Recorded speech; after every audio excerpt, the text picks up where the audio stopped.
سوالو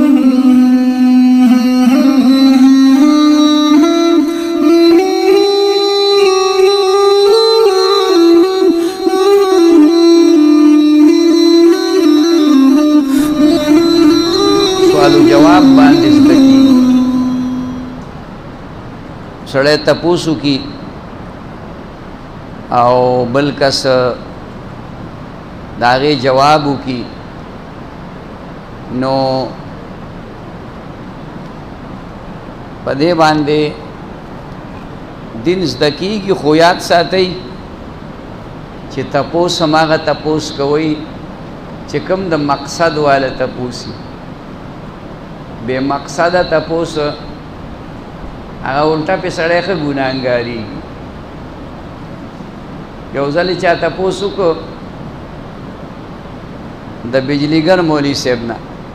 الله دې غریق رحمت کی وی ابراهیم علیہ السلام چې هغه ګډه لال کړ د اسماعیل علیہ السلام په ځای باندې نو هغه غوښې چا وخوړه دا اوس تپوس دی په دې قبر کې بالکه دا تپوس کېږي چې د ابراهیم علیہ السلام چې ګډه لال کړی نو غوښې چا خوړل هلته بالا خلک وو که نه یاره او دا خو قرباني وه د قربانۍ غوښه خو چې کومه دی نو که ته ټول هم ځان له فریزر کې کښېدې او میاشته پورې خورې دا لکه زما مقصد پکې دا دی چې دا د دې څه فایده نشته که دا ته تپوس وکړي او تا ته جواب صحیح میلاو شي نه هم څه فایده نشته او که غلط میلاو شي هم څه فایده نشته د دې وجې نه هغه تپوس کول پکار دي ما نه یو ځل چا تپوس وکړي دا چرګه مخکې پیدا شوې که دا هګۍ اوس خو دا ده څه جواب ورکړي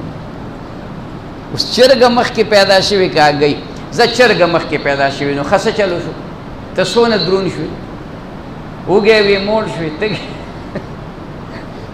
زه د چرګې هګۍ مخکې پیدا شوې چې چرګه ترې وروستو پیدا شوې نو بیا څه چلو شو بې مقصده تپوسونه مه کوئ د مقصد تپوس کوئ چې ویونکي ته پې هم فایده میلاو شي او اوریدونکو ته هم فایده میلاو شي بهرحال دا کوشش کوئ چې ښه تپوس وشي نو دا به ښه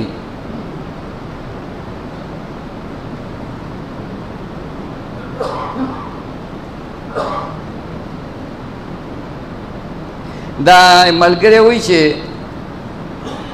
ماسخوتن سړی سملي د جنابت په حالت کې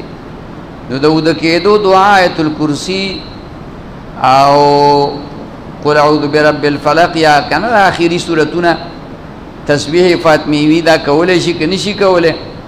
که نشي کولی نو بیا به څه کوي نو دی ولې په جنابت کې اوده کېږي آسان کار ولې نه کوي اوده لامبي که نه نو چې ویلم بل دا ټولو ته آزاد شو اوس په جنابت کې د اوده کېدو دپاره په ځان قرآن بندوي خیر دی سبحان الله ویلی شي سړی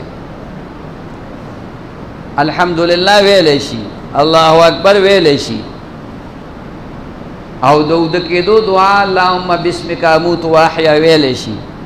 خو قرآن نشي ویلی که قل یا ایها الکافرون دی که قل هو الله احد دی که قل اعوذ برب الفلق دی که قل اعوذ برب الناس دی که آیت الکرسی دا قرآن دی دا نشي ویلی د جنابت په حالت کې او دا تسبیحات وغیره دا کولی شي خو ښه خبره دا ده چې څه عذر سړي ته نه وي او دله اوبه بدې نه وي دی ناجوړه نه وي نو غسل دې وکړي او بیا خصوصا په دې اوړي کې خواړو څه خبره نشته دی د دې وجې نه غسل کې بلکې په اودس کې اوده کېدل دا سنت دي نبی علیہ الصلوۃ والسلام همیشه په دا چته کله یو ځل نبی علیہ السلام کړي دي چې د جنابت په حالت کې اوده شوی صرف دې دپاره چې که تا ته ضرورت راغی یعنی د جواز دپاره هسې عام حالاتو کې همیشه به سړی داسې نه کوي او که عذر درته پېښ شو نو بیا قرآن نشي ویلی او تسبیحات وغیره دا ویلی شي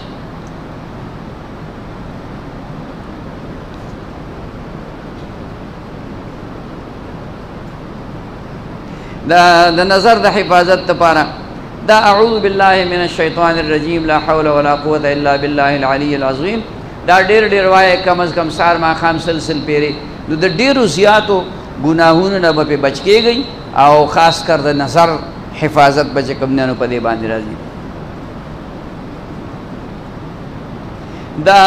صحابه کرامو کې د حضرت علی رضی الله عنه د نوم سره کرم الله وجهه دا ولی خاص دی، دا ځکه خاص دی چې کافرانو به د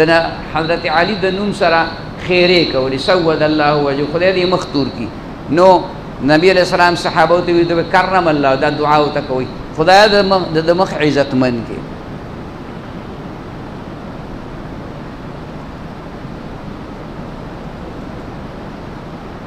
دا ملګری وایي چې طالب علم او پیر ذوالفقار صاحب زموږ کور ته راغلی دی او ډېر وخت تېر کړی دی. که تا بیعت د هغه نه کړي خو ډېره زیاته ښه خبره ده، او که نه بیعت دې د هغه نه نه کړی، د بل چا نه دې کړی، نو هر چا نه چې دې کړی نو د هغه کور ته راتلل د دې مطلب دا دی چې ستا دې کور ته به الله د تصوف پوهه او علم راولي او تا نه به الله د تصوف لوی خدمت واخلي.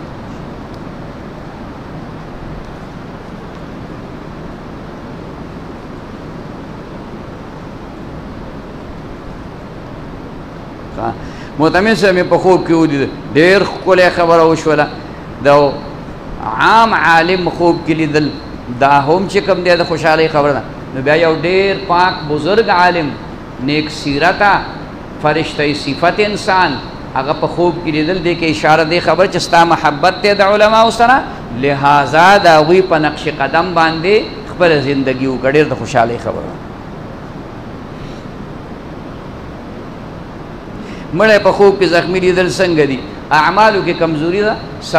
ایصال ثواب ورپسې کوي.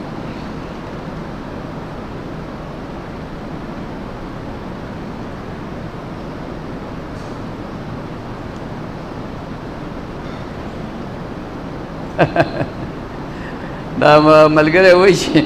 شیطان راته وسوسې اچوي په زړه کې. شیطان په کوم ځای کې وسوسې اچوي؟ قرآن شریف کې یوسوسو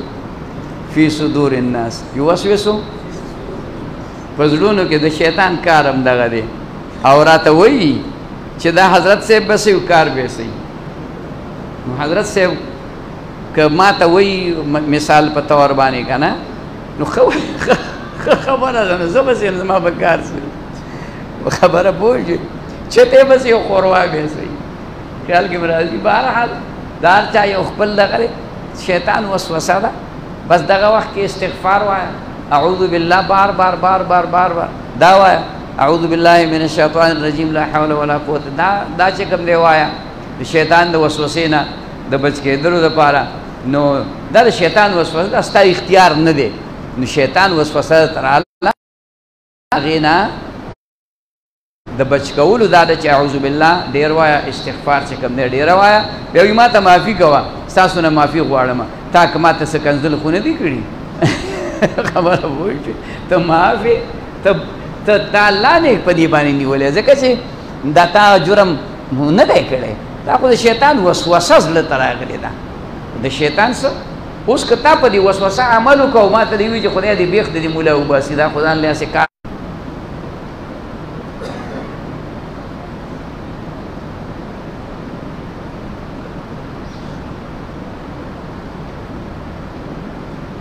دا ملګری وایي چې ما خوب لیدلی لاس کې را سره څه مبهم غوندې څیز دی، یعنی مطلب دا چې معلوم نه چې لاس کې را سره څه دي، ګیلاس دی، پیاله ده مثلا که نه، لکه دا پته نشته دی. تاسو را سره مخامخ ناست یئ، هغه څیز تاسو را درکړمه، تاسو اول ما له تسلي راکړئ او بیا په آخر کې تاسو هم په ژړا شئ او زه هم. د دې مطلب دا دی چې یعنې څه عمل کې کمزوري ده، څه عمل کې کمزوري ده، نو هغه عمل دپاره د دې یو دویم تعبیر دا دی چې دا بیماری ده، دا مبهم څیز بیماری ده. نو تسلی چې پې ما درکړې ده نو د دې معنا دا ده چې بیماری تکلیف دا انسان ته به راځي، یا غلطي شوې ده، ګناه شوې، عمل کې کمزوري راغلې. نو موږ پیغمبران نه یو، ګناه او غلطي به رانه کېږي. نو د تسلی مطلب دا دی چې توبه وباسه او خدای به دې معاف کړي. بیا تم په ژړا شو، دا خو ډېره ښه خبره ده. الله دې موږ له جړا راولي، الله دې موږ له جړا راولي. جړا نه راځي، یو ساس کې د سترګې نه یوه اوښکه دا د جهنم اور مړ کوي، د جهنم اور ختموي او مړ کوي. نو موږ له د خدای جړا په خپل بد عمل او په دې کمزوري عمل باندې راولي. دا تعبیري دی، ډېر ښه دی، ډېر ښه خوب دی.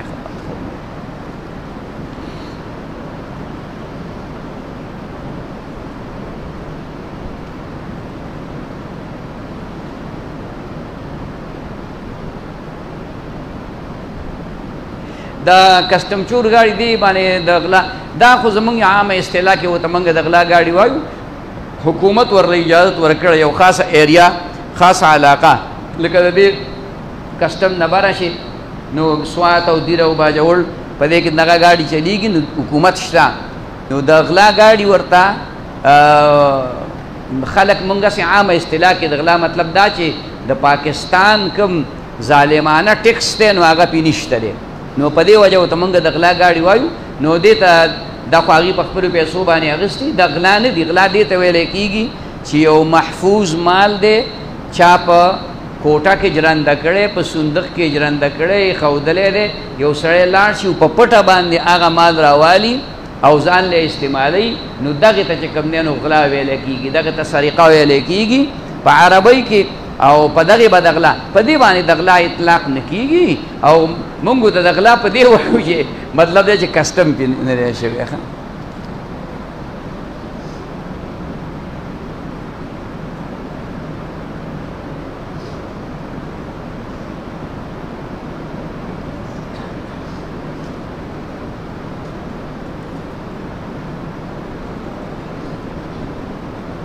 دا ملګری سو چې زه خوب کې وینم چې زما د کمرې دروازه را پرېوځي، زه یې منع کوم په لاس باندې. دا خوب کې لیدلي چې ما دروازه را پرېوځي، نو دروازه را پرېوتل په کور کې چې کوم دی د زنانو په اعمالو کې کمزورۍ ته اشاره، ناشکري. نو د زنانه کمزوري یوازې داسې نه ده چې ګنې بې حیا وایي، یعنی ناشکره وایي، ناشکره. خیال کې راله چې کله کله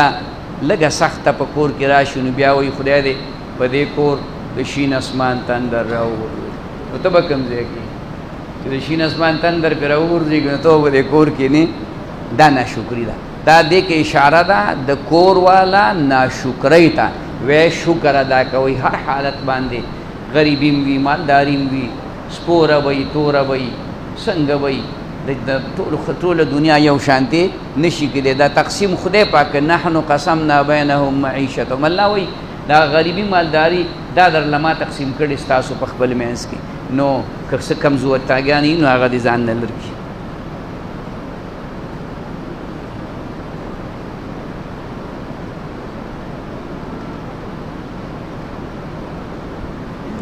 دا ملګری وایي چې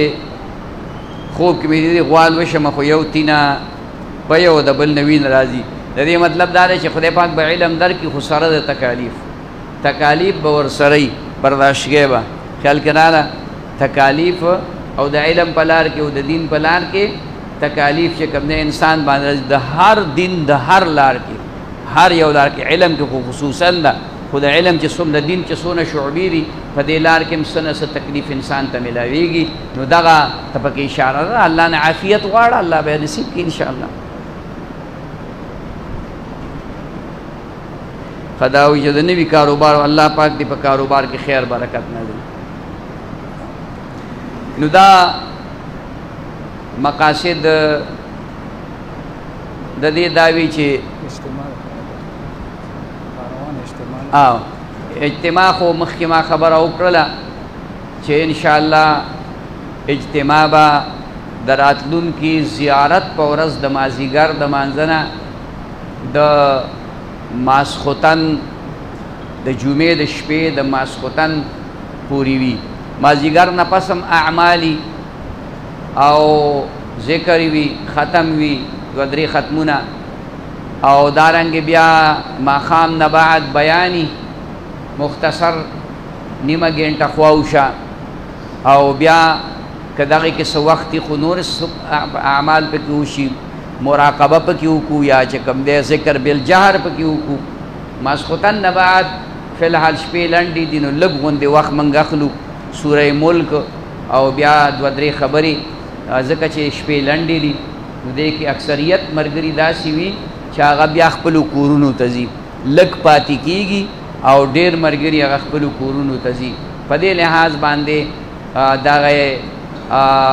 بیا چې کله شپې لږې اوږدې شي نو بیا به د ماسختن نه بعد مونږ لږ غوندې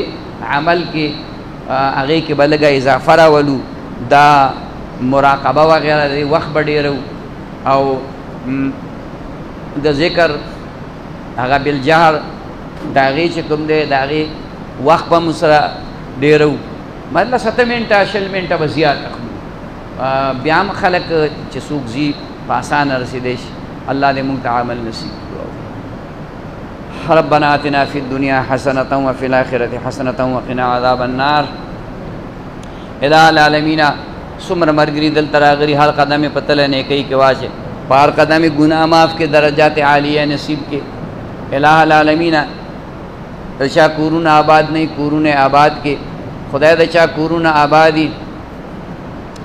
بچی نی اللہ نیکان نارینا اولاد نصیب کے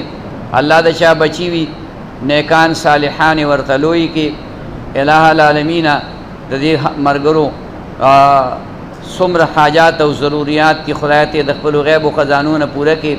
څومره بیماران دي خپل د پردي دي هر ځای کې چي دي